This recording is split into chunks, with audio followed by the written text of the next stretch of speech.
સાહેબ, એક એક્સિડન્ટનો બનાવ બન્યો છે. પોલીસ કર્મચારી દ્વારા એક્સિડન્ટ કરવામાં આવ્યો. તો શું વિગત, કઈ કલમ હેઠળ ગુનો દાખલ થયો, એના કાર્યવાહી કયા પ્રકારે? ગઈકાલે રાત્રે આશરે 12 વાગે ફરિયાદી આમિર અતુલભાઈ મંસૂરીએ ફરિયાદ આપેલી. એ પ્રમાણે એમના પિતા અતુલભાઈ મંસૂરી પોતે બરફની ફેક્ટરી વિસાલાથી શાસ્ત્રી બીચ જવાના રોડ ઉપર કટ ઉપરથી રિક્ષા, પોતાની કબજાની રિક્ષા લઈને જતા હતા.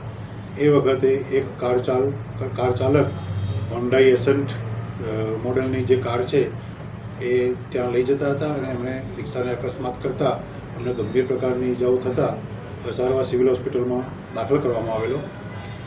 આ જે કાર ચાલક છે એની સ્થળ ઉપરથી જ અટક કરવામાં આવેલો અને તેને પોલીસ સ્ટેશન લાવીને પૂછપરછ કરતાં પોતાનું નામ પ્રકાશ વેરસીભાઈ નું જણાવેલું અને પોતે પોલીસ કોન્સ્ટેબલ તરીકે વટવા પોલીસ સ્ટેશનમાં નોકરી કરતો હોવાનું જણાવવામાં આવેલું અને ત્યાં સમન્સની ડ્યુટી બજાવતા હતા.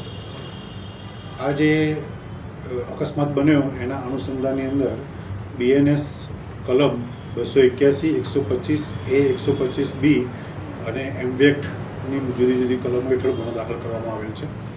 આરોપીને અટક કરવામાં આવેલ છે.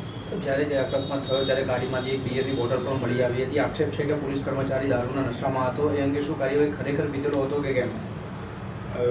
જે કારની અંદરથી બોટલ મળી આવેલી છે એ દારૂની બોટલ મળી આવેલી છે, ખાલી બોટલ મળી આવેલી છે અને જે કર્મચારી છે પોલીસ કર્મચારી એ નશા હેઠળ હોય એવું જણાઈ આવતા એનું મેડિકલ સારવાર માટે મોકલી આપવામાં આવેલા અને FSLનું જે રિઝલ્ટ આવશે એ પ્રમાણે આગળ કાર્યવાહી કરવામાં આવશે.